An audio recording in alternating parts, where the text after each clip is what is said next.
Assalamualaikum warahmatullahi wabarakatuh. Perkenalkan, kami dari mata kuliah Pancasila, kelompok PPGZ.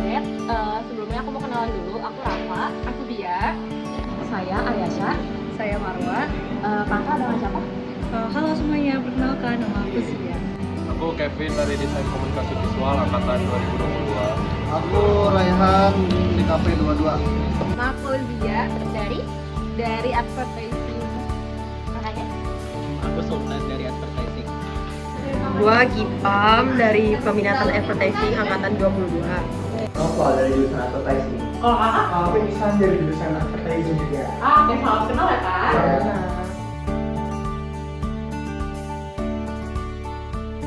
Kalau dari aku sendiri, sebenarnya jujur kurang ngerti sih tentang fanatisme. Kayak menyukai sesuatu tapi berlebihan gitu. Aku sih jujur tentang fanatisme netral banget. Kalau misalkan kamu gimana? Sama kali sama si Ihsan. Netral lah. Iya, netral sih kita. Aku izin jelasin ulang ya. Jadi fanatisme itu tindakan yang menyukai suatu hal tapi secara berlebihan, biasanya obsesif. Cuma yang mau kita bahas di sini tuh lebih ke masalah politiknya. Jadi kayak kita mau ngebahas fanatisme pasca pemilu.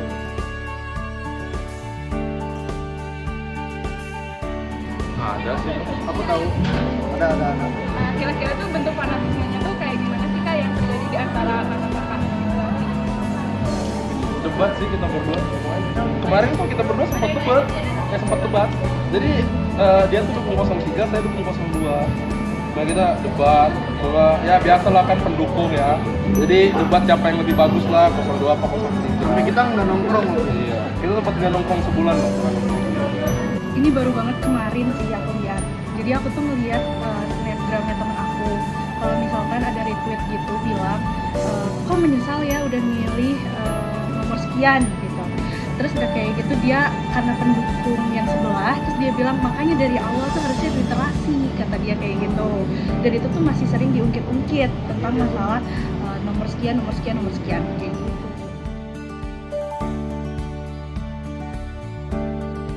Sih kayak menjelaskan ke mereka kalau itu pilihan kita masing-masing dan kita Lebih sering ngeliat dan aware lagi tentang masalah politik itu sih, biar gak ada kayak kesalahpahaman dan emang plong aja gitu. Oh iya kita milih ini karena emang waktu itu mungkin visinya dia cocok sama kita, tapi mungkin entah pas penjalanannya kayak gimana atau kayak gimana itu balik lagi setelahnya. Nah, kalau misalkan menurut aku ya, mind your own business. Karena menurut aku kayak, ya udah, you do you, I do I do you, I do I. I mean like girl, mind your own business, okay? Goodbye. Terima kasih banget ya Kak Gita atas jawabannya. Dan nanti itu kita bakal ngadain webinar di tanggal 10 Juni di hari Minggu di jam 4. Nah webinarnya ini tentang si pasca pemilu ini, yaitu fanatisme pasca pemilu. Gimana Kak Rafa? Nah nanti judul webinar kita tuh merajut kesatuan membasmi fanatisme pasca pemilu. Di situ tuh kita bakal ngebahas gimana sih caranya menangani masalah-masalah yang terjadi nih di sekitar mahasiswa tentang fanatisme pasca pemilu ini. Nah, kita juga punya Instagram Merajut Kesatuan, bisa banget di follow di bawah sini. Ya, baik. Makasih Kak Lina. Atas waktunya.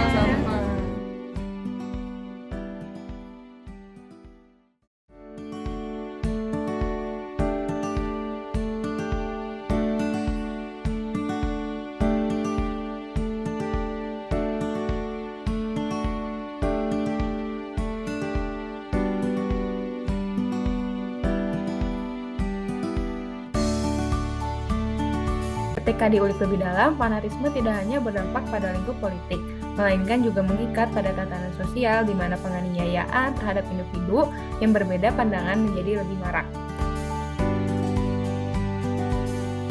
Baik pra dan pasca pemilu 2024, ketegangan antar masyarakat akibat dari fanatisme kepada masing-masing calon semakin kritis.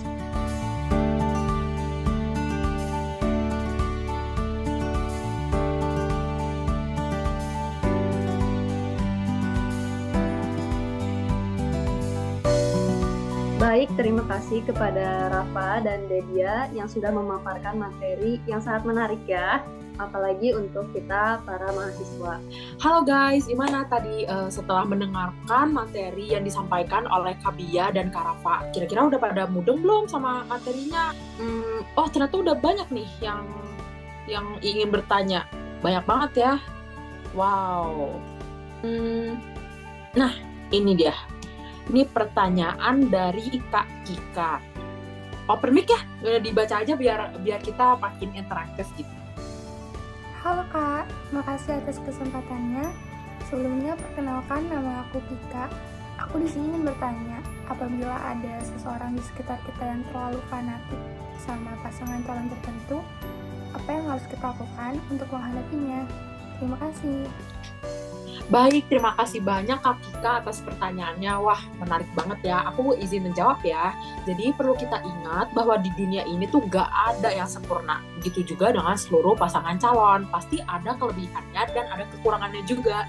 Setiap orang punya pilihan mereka masing-masing dan sudah seharusnya kita menghargai pendapat setiap orang.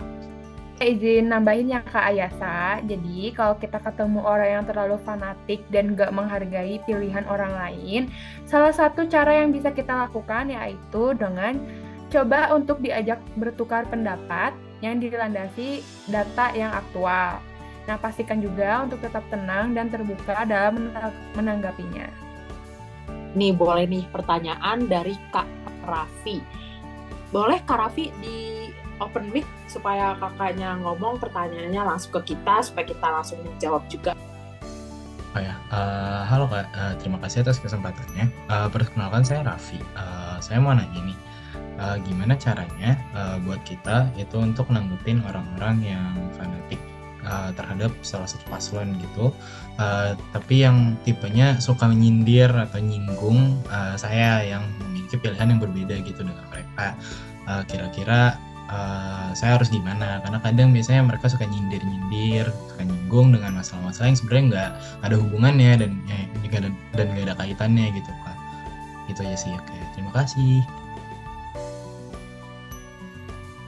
Baik, terima kasih Kak Raffi. Saya izin menjawab ya. Masing-masing individu memiliki hak untuk mengejar aspirasi dan kesempatan yang mereka rasa tepat. Terlepas dari itu, apakah kita setuju atau tidak dengan pilihan mereka, hal terpenting adalah memperlakukan isu ini dengan sikap terbuka dan menghormati keputusan pribadi mereka. Terlebih sebagai mahasiswa yang biasa dibilang baru melek terhadap politik, kita seharusnya berpikir tenang dan tetap mengawal politik di Indonesia. Yang terpenting adalah bagaimana kita menanggapi perbedaan dengan sikap yang dewasa serta bijaksana.